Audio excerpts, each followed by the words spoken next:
Having said that, I don't know. Maybe I'll still get a backup bottle just because I'm addicted to collecting. But at some point, I gotta decide. I mean, this is just becoming an unaffordable hobby, and I need to make smart decisions about what I buy and what I drink.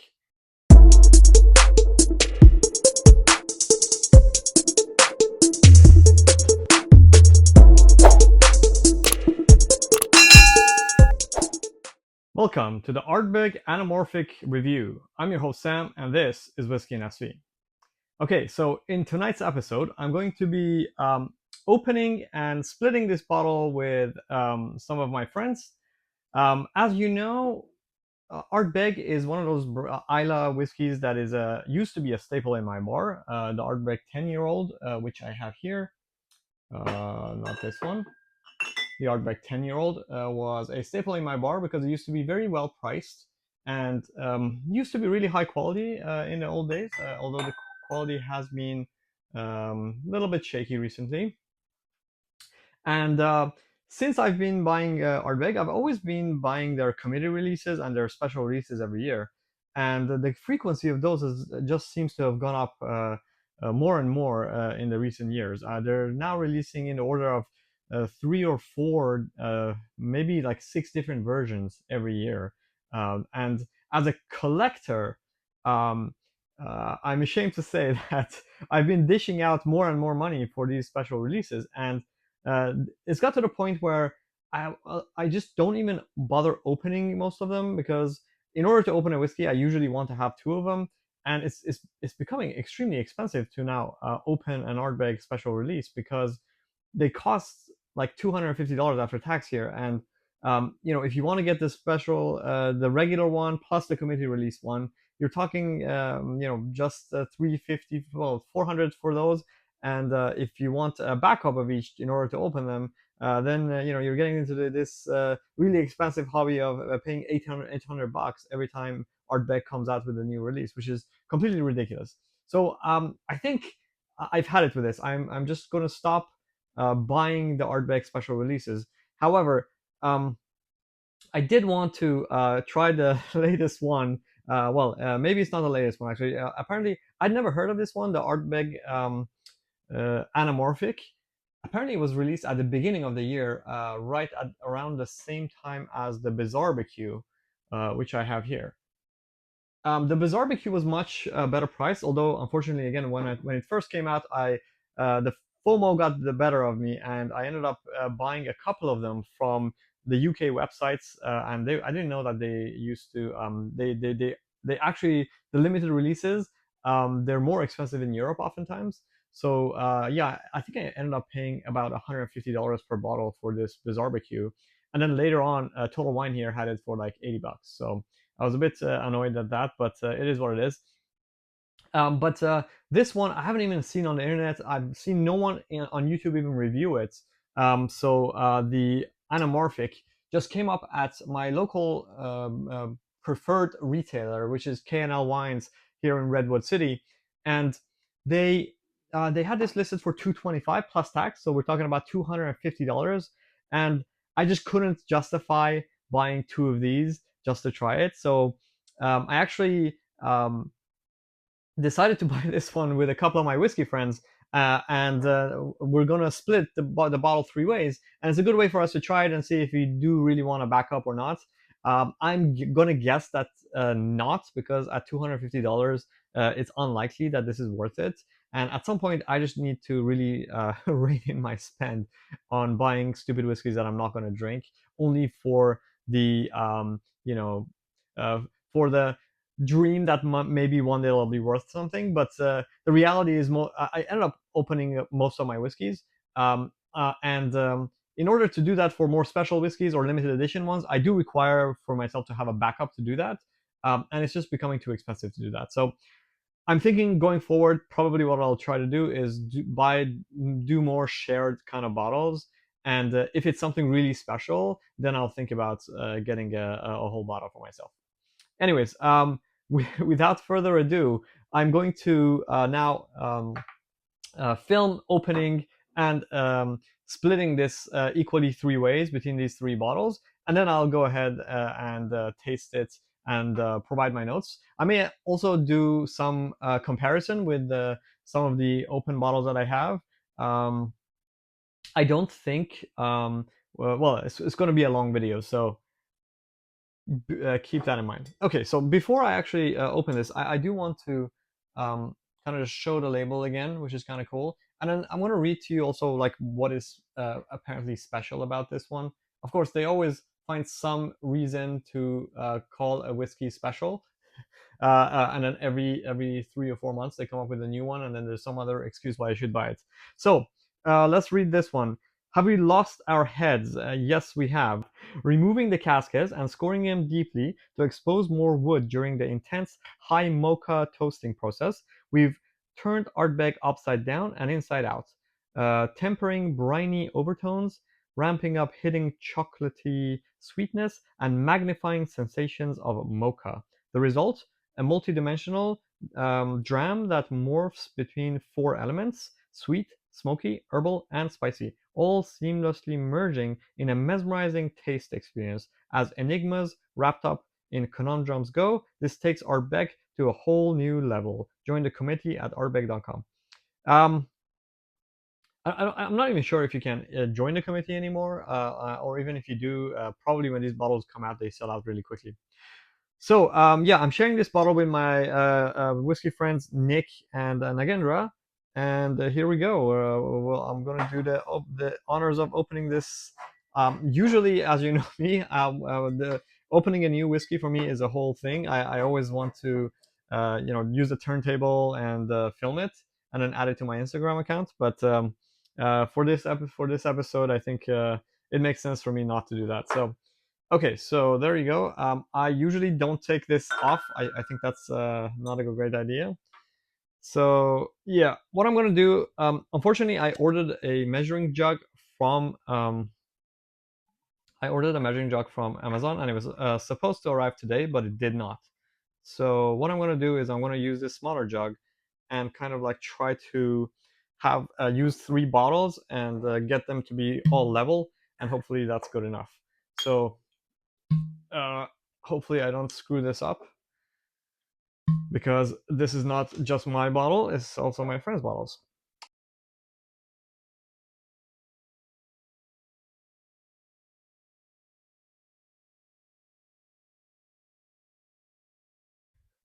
All right, so I'm gonna set these two aside for my friends, and I'm going to pour myself a dram of this one.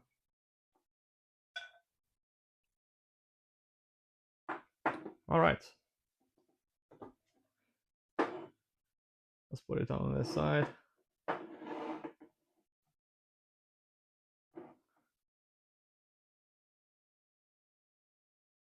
All right, well, as I've been doing this, I've been kind of smelling it, and it is yeah, it's quite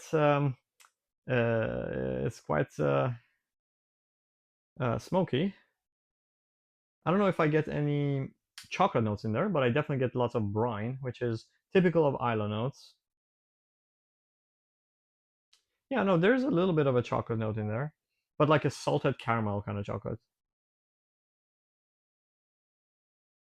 Now, I'm really curious to know how this compares to the regular 10-year. So I have one bottle of the regular 10-year here that I've opened a long time ago. Um, it is almost done. There's only 10% of it left. And let's see, when was this bottle? This was bottled in 2016. Yeah, so this is quite an old one. This is like I think I opened this like 5 or 6 years ago. So it's definitely going to be um, like probably different than the new ones that are available, and also it's probably just been uh, airing for way too long. So I don't know if it's a fair comparison, but I just want to get an idea of how it tastes compared to that. And I will also, for tonight's episode, um, I'll also compare it to the Bizarrebq, which was the much cheaper alternative. I guess this one is not a committee release because it doesn't say committee release. It's just a yeah, it's just a limited edition one. Um, I can read you the story on this as well. Grilling meets distilling, introducing Ardbeg Bizarrebq, our first ever barbecue-inspired whiskey, with the help of bona fide god of the grill, Christian Stevenson, aka DJ BBQ. This mouthwatering malt was cooked up by master distiller Bill Lumsden. Ardbeg Bizarrebq has been matured in a combination of double charred oak cask, Pedro Ximenez sherry cask, and our unique barbecue casks. Together, they ignite a feast of aromas in hickory smoked ham, grilled artichokes, flamed steak, and cinnamon dusted espresso.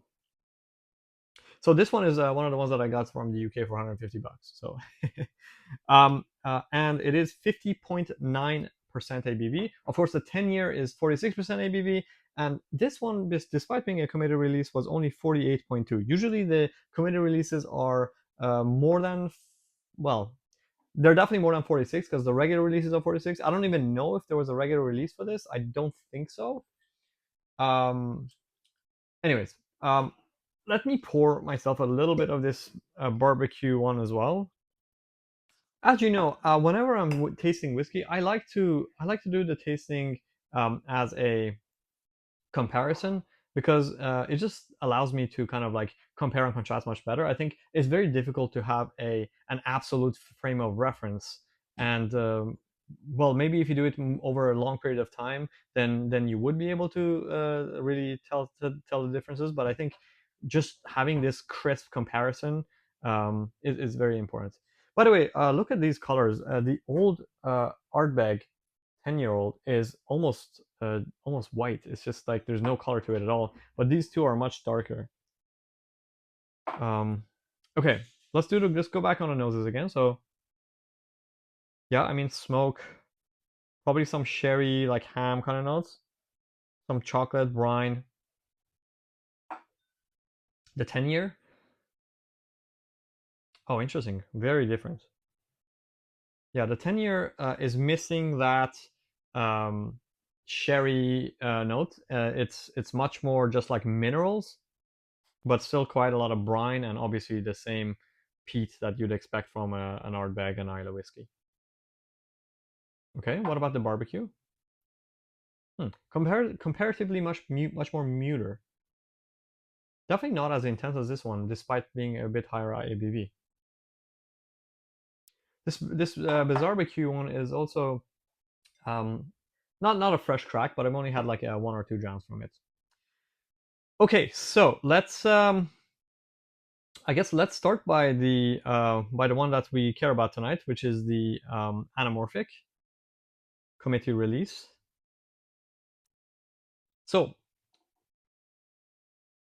the tasting notes did say chocolate, but I get absolutely no chocolate there. I just get lots of peat and ash and minerals with some sweetness coming from kind of sherried type sweetness. Nothing like dark chocolate or anything. I think for dark chocolate notes, you really have to go to bourbon. When you get actual dark chocolate notes, in fact, if you ever pair bourbon with dark chocolate, then you know what I mean. It's just like once you experience that, you cannot unexperience it. I don't really get any chocolate here, although maybe at some point I should try having a little bit of dark chocolate with this to see if that like enhances the chocolate notes. But definitely those peaty and ashy notes are um, followed by quite a lot of mineral and ashy notes that have a little bit of sweetness to them. I'm not sure if that's. I guess that is because of the charring. It could also be because it's finished in sherry. I don't know if it's actually finished in sherry, but it does taste like it could be. Yeah, unfortunately, Ardbeg charging $250 for a bottle gives you very little information. This is not aged. There's not an age statement on it. There's no description of how it was made. LVMH is just, really going out of their way to, yeah, let's just say they don't really, they're all about like the branding and not so much about the whiskey. I have to say this is good whiskey. It's definitely not $250 good whiskey. Let's go to the 10-year. The briny and seaside kind of characteristics on this one are much more present. There's a little bit of as my nose and palate are becoming more acclimated to the smoke, I'm beginning to pick up more of the fruity notes as well, aromatic fruity notes. Not so much in this, much more in this, which is interesting. That is an excellent dram. This 10-year, I think at the time I bought it for like $40 or something. Maybe it's only like, let's say 45 after taxes from Costco. It actually came in a nice presentation box with an Ardbeg Ugadal sample, which I haven't opened yet. I finished many Ugadal bottles over the years, but I kept this sample box, this sample bottle, just because it looks cool. I should probably show you guys the presentation box. It was this really nice looking tin metal box. Anyways, but all of that aside, this is a great whiskey, and for the price, no comparison. I would take the 10 year any day. Even if they were the same price, the only reason I would want to buy this would be to have it in a collection, not really for the drinking experience. It is something different for sure, but if I have to pick only one to drink, it would definitely be the 10 year. I think the Ardbeg spirit is itself really nice, and this looks like it has been masked by something. It doesn't really come through as strong as it does in the 10 year. This is a pure, nice, aged goodness. Okay, let's try the Bizarrebq. That's another, I think basically at the price I got it here is a third of the price of this one. So, this is actually pretty nice. I'm getting more of that aromatic perfumey notes now. Let me go back, to be fair. I get that here as well. Yeah, not so much here. Interesting. Yeah, definitely there's a perfumey aromatic note in this that is not is somewhat present in the 10 year, but definitely not present in the Anamorphic. But then again, to be honest, well, the Anamorphic is a fresh crack, sort of. I mean, I did pour it out and aerate it in some ways, but okay. The burnt flavors in this are much more prominent. There's just a whole lot of, yeah, just imagine if you burnt wood, or you had some food and it was like, or you had a steak and it was like overcooked, and it was the crust was kind of, the outside was like burnt a little bit, and there's some bitterness associated with that burnt. That is much more prominent here. It's a very enjoyable dram though. Again, when I consider cost, I have to say, um, this Bizarrebq is definitely preferable. So yeah, I'm glad that I split this bottle. If I had not and I'd opened a whole bottle to drink, I would have been definitely disappointed. Having said that, I don't know. Maybe I'll still get a backup bottle just because I'm addicted to collecting. But at some point, I gotta decide. I mean, this is just becoming an unaffordable hobby, and I need to make smart decisions about what I buy and what I drink, and what the purpose of each purchase is. Now, purists might say, well, everything you buy should be opened and drank. Maybe at some point, I agree with that. But I think I'm definitely a dual purpose whiskey enthusiast. I have probably way more bottles than I could ever drink. And if I'm honest, some of them have been bought at least with the thought that they'll be worth more in the future, and then I could like sell them and buy more whiskey. Because as new whiskey comes out, like prices keep going up and up and up. So, and as my palate is developing and I can appreciate better whiskeys, I don't want to be in a situation where like but a 30-year-old whiskey at some point used to be what, like 200-300 bucks. Macallan, all of these Japanese whiskeys, Yamazaki 18 was 200 bucks on shelf all day every day. Now, if you want to experience Yamazaki 18, you got to pay 800 bucks, $1,000. If you want to experience a 25-year-old Macallan, you got to pay 2,500 bucks. Any 25-year-old whiskey right now that you can get for a couple hundred bucks, probably in a few years, is going to be way more. So yeah, some of the bottles I buy are with the express understanding that I'm not going to open them at least for a long time, and then either my palate's going to be ready and I'm going to drink them, or I might decide to want to buy other stuff that I want, and I generally mean whiskey, not like other stuff, like as in like whatever other stuff. So yeah, that's kind of the thought process. So what are kind of like my conclusions tonight? I think definitely overpriced, not worth it. Um, doesn't really bring anything specific to, at least on the on a fresh crack, doesn't really bring anything that you can't get this better of, or in some way from other Ardbegs. I think this 10-year was amazing. I have to try some of the new ones. I think that would be actually a good future episode where I do a comparison of the 10-year, the old one versus the new. Especially now we're in year 2023, and that's a 2016, so that's a six year apart kind of. That's enough that I should be able to see some sort of difference, I think. Anyways, there you have it. I'm going to call this the end of the episode. Of course, I'm going to continue experiencing these, and if I find anything useful, I might turn the camera back on and tack a little ending kind of conclusions to it. But if not, thanks for tuning in, and I hope to see you next time. Cheers.